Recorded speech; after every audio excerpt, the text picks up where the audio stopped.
और दो थ्योरम्स आज डिस्कस करेंगे। तो इसमें थ्योरम है 13.1.3, ये क्या कहता है, the sum of the lengths of any two sides of a triangle is greater than the length of third side. कि कोई भी दो साइड्स आप लें, उनकी लेंथ्स कैलकुलेट करें, उनका सम करें, वो तीसरी जो साइड है उसकी लेंथ से क्या होगा, हमेशा ग्रेटर होगा। तो दो साइड्स की जो लेंथ्स होंगी वो ग्रेटर होंगी the length of the third side. तो आपके पास गिवन क्या है, गिवन आपके पास है ट्राइएंगल ABC। अब टू प्रूव क्या करना है, टू प्रूव में यहाँ पे अब लेंथ है एनी टू साइड्स, तो हम वन बाय वन लेंगे। सबसे पहले हम ये केस लेते हैं, measurement AB plus measurement BC is greater than measurement AC। ये आ गया, दो साइड्स की लेंथ को सम करेंगे तो वो तीसरी साइड की लेंथ से ग्रेटर आएगी। तो कोई भी दो साइड AB और BC देखें, AB और BC, AB और BC, इसी तरह CA और AB लेंगे। ये आपके पास साइड्स हैं, तो वन बाय वन सारी साइड्स को आपने डिस्कस करना है। तो सेकंड प्रूफ है आपके पास BC, measurement BC plus measurement CA greater होगा मेजरमेंट AB से। थर्ड है measurement AB plus measurement AC greater than होगा मेजरमेंट BC से। ये हमने क्या करना है, प्रूव करना है। अब इस प्रूफ को परफॉर्म करने के लिए हमें जो इसके लिए रेफरेंस यूज करना पड़ेगा, वो अभी तक हमने दो थ्योरम्स हमने प्रूव किए थे और एक आइसोसेलेस ट्रायंगल वाली प्रॉपर्टी हम यूज कर रहे थे। तो उन्हीं को इस थ्योरम में भी हम यूज करने की कोशिश करेंगे। वो प्रॉपर्टीज क्या हैं, दो थ्योरम्स हमने प्रूव किए थे कन्वर्स के, एक थ्योरम फिर उसका कन्वर्स। वो क्या था कि अगर एंगल, दो साइड्स को आप कंपेयर कर रहे हैं और उनके जो ऑपोजिट एंगल्स हैं उनको, अगर एंगल्स बड़े हैं तो जो एंगल बड़ा होगा उसके ऑपोजिट साइड वाली बड़ी होगी, और उन दोनों में से जो एंगल छोटा होगा उसके ऑपोजिट साइड छोटी होगी। Same is the case for sides, कि छोटी साइड के ऑपोजिट जो एंगल होगा वो छोटा होगा और बड़ी साइड के ऑपोजिट एंगल बड़ा होगा। ये हमने थ्योरम प्रूव किए थे दो, और उसके साथ आइसोसेलेस ट्राइएंगल, के आइसोसेलेस ट्राइएंगल्स में दो एंगल्स सेम होते हैं और उनके ऑपोजिट जो साइड्स होती हैं वो भी क्या होती हैं, इक्वल इन लेंथ होती हैं। तो अब हम उसी को यहाँ पे अकोमोडेट करने की कोशिश करेंगे। और तीसरी एक आध प्रॉपर्टी है जो हम यहाँ पे यूज करते हैं, दैट इज व्हाट, के उसमें हम ये देखते हैं कि ट्रायंगल का जो एक्सटीरियर एंगल होता है वो ऑपोजिट इंटीरियर एंगल के मुकाबले में क्या होता है, बड़ा होता है। किसी भी ट्रायंगल का जो एक्सटीरियर एंगल होता है वो ऑपोजिट इंटीरियर एंगल से, जो उसके एंगल के एक्सटीरियर एंगल के ऑपोजिट साइड होती है, उसके साथ जो एंगल्स बन रहे होते हैं उनसे क्या होता है, ग्रेटर होता है। तो अब हमने क्या करना है, इन तीन चार कैरेक्टरिस्टिक्स को यूज करते हुए ये थ्योरम प्रूव करना है। तो टू प्रूव में सबसे पहले हम यहाँ पे करेंगे कंस्ट्रक्शन, क्योंकि ना तो आइसोसेलेस ट्रायंगल यहाँ पे नजर आ रही है। तो पहले हम क्या करते हैं, यहाँ पे एक आइसोसेलेस ट्रायंगल बनाते हैं। तो आइसोसेलेस ट्रायंगल हम कैसे बनाएंगे, आपने ये जो AC है इसको आपने एक्सटेंड करना है, CA को आगे बढ़ाना है, कहां तक, D तक लेकर जाना है। इसको कहां तक लेकर जाएंगे, D तक। और D कैसा पॉइंट होगा, D के ऊपर कंडीशन है कि ये जो आपके पास लेंथ है A से D तक और A से B तक, ये दोनों क्या होनी चाहिए, मस्ट बी इक्वल होनी चाहिए। आपने AD इस तरीके से लेना है कि A से D लेंथ और A से B लेंथ इक्वल होनी चाहिए। देन आप B को D से ज्वाइन कर देंगे, या आपने B को D से ज्वाइन कर दिया। तो अब हम क्या करते हैं, इन चीजों को रेफरेंस बनाकर आगे काम करेंगे। इस एंगल को हम 1 का नाम दे देते हैं, मेजरमेंट एंगल 1, और इस एंगल को मेजरमेंट एंगल 2 का नाम दे देते हैं। राइट हो गया। तो ये अब आपके पास एक ट्रायंगल हमने एक्स्ट्रा जनरेट कर ली। तो आपने क्या करना है, take D on AC such that ये जो AB है, measurement AB, it will be equal to AB और AD आपस में क्या होना चाहिए, इक्वल होना चाहिए। ये बात आपने ज़हन में रखनी है, ठीक है। Join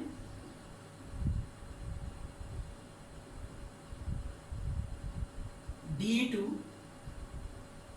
B. क्लियर होगी बात? Label angles as angle 1, angle 2 as shown in figure. ये आपने एंगल्स को क्या कर दिया, लेबलिंग कर दी। अब सबसे पहली जो प्रॉपर्टी आपने यहां पे यूज करनी है, दैट इज व्हाट, आपको ये बात पता है कि एंगल 1 इक्वल है एंगल 2 के। क्लियर होगी बात कि नहीं?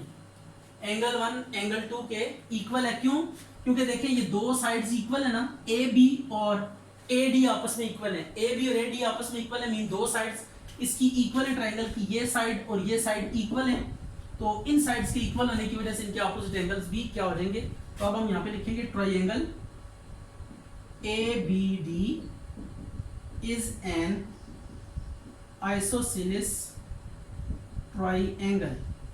ये आइसोसेलेस ट्रायंगल है। अब फिर हम ये काम कर सकते हैं, measurement angle DBC is greater than measurement angle 1. How? ये देखें DBC वाला एंगल कौन सा है, B पे जो एंगल बन रहा है DB और BC वाले बाजुओं के बीच में, ये एंगल, इसकी बात हो रही है। ये पूरा एंगल अगर हम लेंगे ना, ये पूरा एंगल, ये वाला, इस पूरे एंगल को अगर आप लेंगे तो ये एंगल क्या होगा, मेजरमेंट एंगल DBC। तो आप देख सकते हैं कि ये एंगल इस वन एंगल के मुकाबले में बड़ा है, क्योंकि ये देखें यहां से यहां तक है और ये 1 पहले ही खत्म हो रहा है, राइट हो गया। तो ये बेसिकली आपके पास जो एंगल 1 है ये छोटा है, और एंगल मेजरमेंट DBC ये क्या है आपके पास बड़ा है। हम इसको ऐसे भी लिख सकते हैं, since measurement angle DBC equal है मेजरमेंट एंगल 1 के प्लस मेजरमेंट एंगल ABC के, राइट हो गया। ABC यानी इस एंगल को और इस एंगल को ऐड करेंगे, ये देखिए ये वाला एंगल ABC वाला एंगल और ये एंगल 1, इन दोनों एंगल्स को आप ऐड करेंगे तो ये B पे जो टोटल एंगल बन रहा है ये आपके पास आएगा। तो अब जब आप देखें, ये भी एक एंगल हमेशा पॉजिटिव होता है, ये पॉजिटिव नंबर है, ये भी पॉजिटिव नंबर है। पॉजिटिव को एक तरफ से जब छोड़ देंगे तो जिस तरफ से जो क्वांटिटी आप छोड़ेंगे वो छोटी हो जाएगी। तो ये हमने इसको ABC को छोड़ दिया, तो मेजरमेंट DBC ग्रेटर हो गया मेजरमेंट एंगल 1 से। अब अगर ये 1 से, तो 1 और 2 आपस में क्या है, इक्वल है। आप यहाँ पे देख सकते हैं 1 और 2 आपस में इक्वल है, तो आप 1 की जगह 2 भी क्या कर सकते हैं, इसको 2 से रिप्लेस कर सकते हैं, बिकॉज ये इक्वल है तो इससे कोई फर्क नहीं पड़ेगा। यह आ गया मेजरमेंट एंगल 2, ठीक है, यूजिंग 1 को आपने यूज किया, यह आ गया। अच्छा, ये अब हम आ गए measurement DBC greater than measurement angle 1 और 2 इक्वल है, तो 1 लिखें या 2 लिखें इससे कोई फर्क नहीं पड़ता। अब देखिए मेजरमेंट DBC कौन सा एंगल है, इसको चेक करिएगा जरा। अब मैं इस ट्रायंगल को बीच में से ना इरेज कर देता हूं, इसका फंक्शन खत्म हो गया। अब आगे की कहानी स्टार्ट होगी। अब देखिए ये जो एंगल है DBC बी पे जो एंगल बन रही है वाला एंगल, इसके ऑपोजिट ये साइड है CD। तो अब हम लिख सकते हैं दिस इंप्लाइज मेजरमेंट CD बड़े एंगल के सामने बड़ी साइड होगी और छोटे एंगल के सामने साइड छोटी होगी। तो 2 के ऑपोजिट जो साइड है वो BC है। 2 के ऑपोजिट साइड क्या है, BC। या अच्छा, तो ये देखिए अब जो बड़ी साइड है, बड़ा एंगल है, उसके सामने वाली जो साइड होगी वो भी क्या होगी, बड़ी होगी।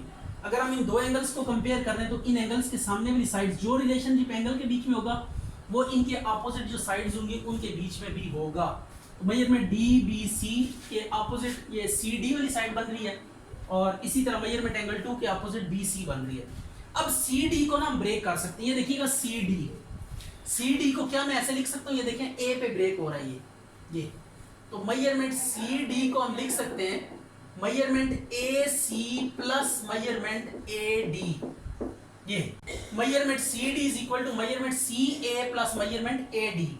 C से A तक और A से D तक, राइट हो गया। ये आपने देखें C से A फिर A से D करेंगे तो टोटल AD आ जाएगा। तो जब सॉरी टोटल सी डी आ जाएगा, तो सी से डी तक ये टोटल लेंथ है, इसको ब्रेक करके कैसे लिख सकते हैं, सी ए प्लस ए डी। तो सी ए प्लस ए डी इसको ब्रेक करके लिखने लगे, तो इसकी जगह पे वैल्यू पुट करने लगे, measurement C A plus measurement A D is greater than measurement B C. Right हो गया। अब आपने क्या करना है, सिंस आप इधर लिख रहे हैं since measurement C D is equal to measurement C A plus measurement A D, ये आ गया। अब आपने करना कुछ है कि यहाँ पे आज आपको कंस्ट्रक्शन में एक चीज गिवन है, ए बी और ए डी आपस में इक्वल है, ए बी और ए डी आपस में क्या है, इक्वल है। तो ए डी की जगह पे आप क्या पुट करेंगे, C A plus measurement A B is greater than measurement B C. ठीक है, कंस्ट्रक्शन में आप देख सकते हैं ये लिखा हुआ है, कंस्ट्रक्शन में मेजरमेंट ए बी इक्वल है मेजरमेंट ए डी की। ये हमने कंस्ट्रक्शन इस तरह की थी, ये दोनों आपस में इक्वल है, तो ए डी की जगह पे हमने ए बी पुट कर दिया, बिकॉज ये दोनों लेंथ इक्वल है, इससे कोई फर्क नहीं पड़ेगा। तो ये अब आप इसको रीअरेंज करके लिखते हैं, तो ये पहला प्रूफ हो गया हमारे पास, ये ए बी वाला सेकंड प्रूफ, बल्कि थर्ड प्रूफ हुआ है, A B plus C A या A C is greater than B C. तो ये थर्ड प्रूफ आपके पास हो गया, measurement A B plus measurement A C is greater than measurement B C. तो सिमिलरली करके आप पहले दो भी लिख देंगे, सिमिलरली पहला भी लिख सकते हैं, measurement A B plus measurement B C is greater than measurement A C. और इसी तरह सेकंड है, measurement B C plus measurement C A is greater than measurement A B. ये आप बाकी सिमिलरली करके आप क्या कर देंगे, लिख देंगे। ये थ्योरम आपके पास कंप्लीट हो गया। तो it is quite simple, just आपने आइसोसेलेस ट्रायंगल की प्रॉपर्टी यूज करनी है, ये दो एंगल्स इक्वल है, फिर ग्रेटर एंगल जो होगा उसके ऑपोजिट जो साइड होगी वो भी ग्रेटर होगी, और जो स्मॉलर एंगल होगा उसके ऑपोजिट साइड भी क्या होगी, स्मॉलर होगी। ये लिखी, और इसको फिर ब्रेक करके लिखा, क्योंकि ए पे ये सी डी वाली साइड टूट रही है, इसको सी ए प्लस ए डी करके भी लिख सकते हैं। ये लाइन की प्रॉपर्टी है लीनियर पॉइंट्स की, कि जब पॉइंट्स लीनियर हो तो आप इस तरह ब्रेक करके भी लिख सकते हैं। ये चैप्टर 9 में आपने ये रिजल्ट प्रूव किया हुआ है पॉइंट्स को लीनियर, तो उसमें हमने यूज किया था ये। तो अब आपने ए डी की जगह पे ए बी कंस्ट्रक्शन से लिखा, तो ये ट्रायंगल की तीन साइड्स आपस में क्या होगी, कंपेयर होगी, तो कोई सी भी दो साइड्स का जो सम होगा वो तीसरी से ग्रेटर होगा। थ्योरम 13.1.4 है, इसमें हमने क्या करना है, from a point outside a line, आपके पास एक लाइन है और उस लाइन के बाहर एक पॉइंट है। ये कुछ इस तरह की फिगर यहाँ पे डिस्प्ले होगी। ये आपके पास एक लाइन है, इसको हम कह देते हैं line A B, this is line A B, और इसके बाहर एक पॉइंट सी है, ये कोई पॉइंट सी है। राइट हो गया।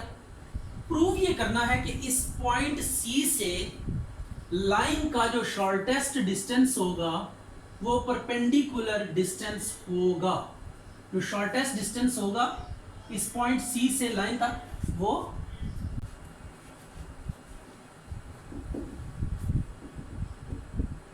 अच्छा जी। तो इस थ्योरम में जो बात हो रही थी वो ये है कि आपके पास कोई लाइन ए बी है और इस लाइन के बाहर कहीं पे पॉइंट सी है। तो अब प्रूव ये करना है कि इस पॉइंट सी का इस लाइन से जो शॉर्टेस्ट डिस्टेंस होगा वो परपेंडिकुलर डिस्टेंस होगा। तो अभी हमने वही जो है ना, यूं कह लें कि रेफरेंसेस यूज करने हैं जो हमने पहले प्रूव किए। ग्रेटर एंगल के सामने ग्रेटर साइड होगी, ग्रेटर स्मॉलर एंगल के सामने स्मॉलर साइड होगी। क्या साइड स्मॉलर है तो एंगल स्मॉल होगा, उसके सामने साइड बड़ी है तो उसके अपोजिट एंगल भी बड़ा होगा। और फिर एक्सटीरियर एंगल वाला मैंने आपको बताया था कि जो बाहर वाला एंगल होता है वो अपोजिट वाले इंटीरियर एंगल से क्या होता है, ग्रेटर होता है। तो ये दो प्रॉपर्टीज हम यहाँ पे यूज करके इस थ्योरम का प्रूव करेंगे। तो ये प्रॉपर्टीज जो डिस्कस हो रही होती है ये आपने याद करनी होती है कि अपॉन विच कैरेक्टरिस्टिक हम क्या कर सकते हैं, थ्योरम को प्रूव कर सकते हैं। तो अब आपके पास क्या है, लाइन ए बी एंड सी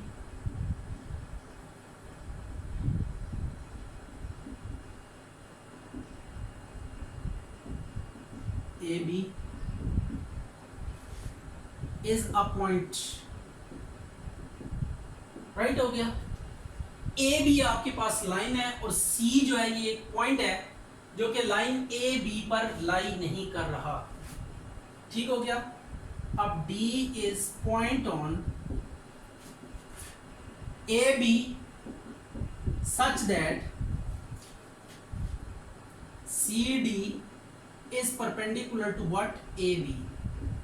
ये अब आपके पास है कि आपने एक ऐसा पॉइंट लेना है ए बी के ऊपर, डी कोई पॉइंट लेना है सच दैट कि सी डी जो है ये ए बी पे क्या, अच्छा जी, तो ये C D is perpendicular to A B, D हमने इस तरह पॉइंट लिया। अब आपने क्या करना है, टू प्रूव हमने क्या करना है, इसको भी देख लेते हैं जरा।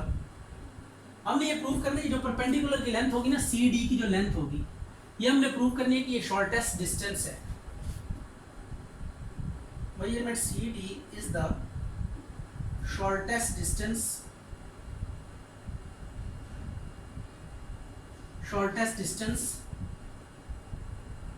from C to AB, ये आपने प्रूव करना है। अब कुछ कंस्ट्रक्शन करनी पड़ेगी। कंस्ट्रक्शन हम कैसे करेंगे इसको भी देख लेते हैं, क्योंकि बात हो रही है ट्रायंगल्स की, तो यहाँ पे ट्रायंगल कंप्लीट करते हैं। आपने क्या करना है, take a point E on AB other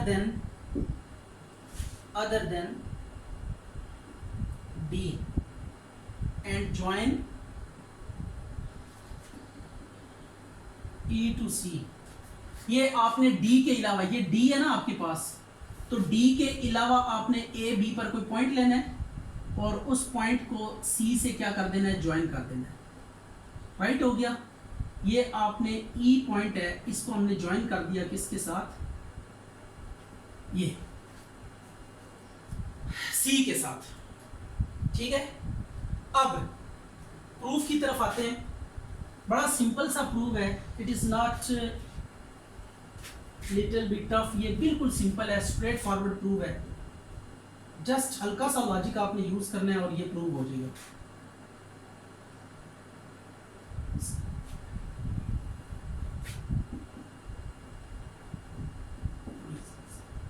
अच्छा जी, अब आपके सामने एक ट्रायंगल नजर आ रही है, इन ट्रायंगल EDC। ये ट्रायंगल है इन ट्रायंगल EDC। अगर आप नोट करें तो E पे जो एंगल बन रहा है ये इंटीरियर एंगल है और ये आपके पास एक्सटीरियर एंगल है, CDB। This one is exterior angle, ये ट्रायंगल के बाहर बन रहा है, इसको एक्सटीरियर एंगल कहेंगे।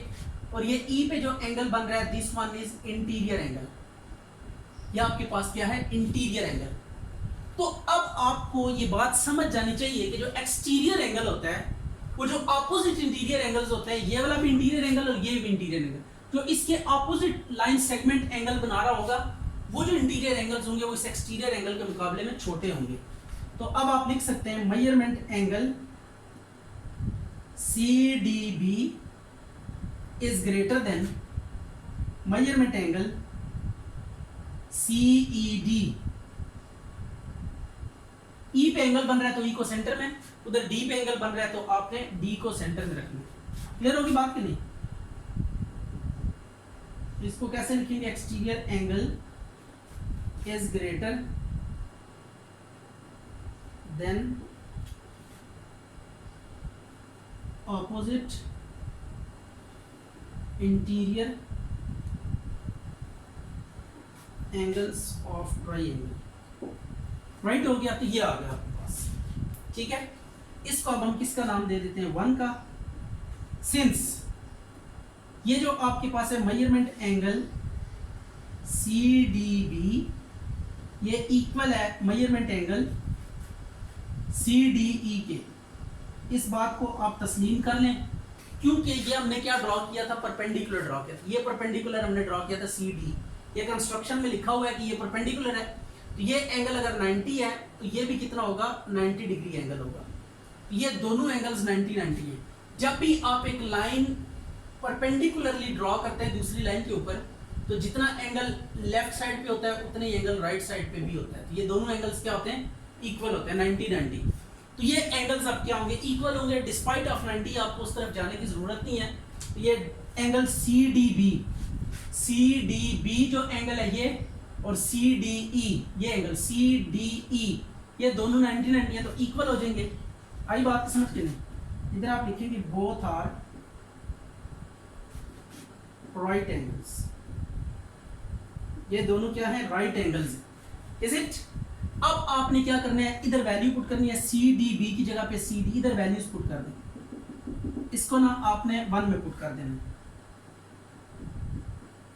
ठीक है। ये देखिए ये इसकी जगह पे, ये CDB की जगह पे क्या पुट करेंगे, CDE पुट करेंगे। तो मेजरमेंट CDE ग्रेटर आ जाएगी measurement CED, is it, using 2 in 1। ये आ गया। अब आप देख सकते हैं कि ये दो एंगल्स हैं ट्रायंगल के। अब ये इंटीरियर एक्सटीरियर के चक्कर से आप आजाद हो जाएं, हम यहां से अंदर आ चुके हैं ट्रायंगल के। तो दो एंगल्स आपको गिवन है, CDE ये वाला एंगल है, और CEDE पे जो एंगल बन रहा है ये वाला, ये दोनों अंदर वाले एंगल्स हैं ट्रायंगल के। तो अब इनमें जो रिलेशनशिप है वही रिलेशनशिप इनके जो ऑपोजिट साइड्स होंगी उनमें भी होगा। तो देखिए CDE ग्रेटर देन CED है, तो इसका मतलब ये है कि CDD पे जो एंगल बन रहा है इसकी जो ऑपोजिट साइड होगी वो इसके नीचे हम लिख सकते हैं। ये है आपके पास CE, measurement CE is greater than measurement, और इस E के सामने है CD, मेजरमेंट CD। क्लियर हो गया बात? ये मेजरमेंट CE ग्रेटर देन है मेजरमेंट CD के। ये कहां से आएगा आपके पास, side opposite to greater angle, ये हमने थ्योरम पहला प्रूव किया था। Side opposite to greater angle is greater, ये ग्रेटर आ गया। तो CE ग्रेटर है आपके पास CD से, since E is an arbitrary point on AB, so this hold for all points of AB। तो मीन AB के ऊपर कोई सा भी आप पॉइंट लेंगे तो ये रिलेशनशिप होल्ड करेगा कि CD लेस ही रहेगा हमेशा। CD क्या रहेगा हमेशा, CD लेस ही रहेगा। CD ऑलवेज क्या रहता है, लेस ही रहता है। तो CD आपके पास देखें लेस है CE के लिए, E कोई आर्बिट्रेरी पॉइंट है, E की जगह कुछ भी आप रख के देख लें, ये CD छोटा है, तो CD इट्स मीन CD आपके पास क्या है, शॉर्टेस्ट डिस्टेंस है। This implies length of CD is shortest, ये शॉर्टेस्ट लेंथ है। ये अब आपके पास क्या हो गया, प्रूव हो गया। यही थ्योरम में हमने सीखना था कि कोई भी पॉइंट आप लेते हैं किसी लाइन के आउटसाइड, तो उस लाइन से उस पॉइंट तक जो परपेंडिकुलर डिस्टेंस होगा that would be the shortest distance.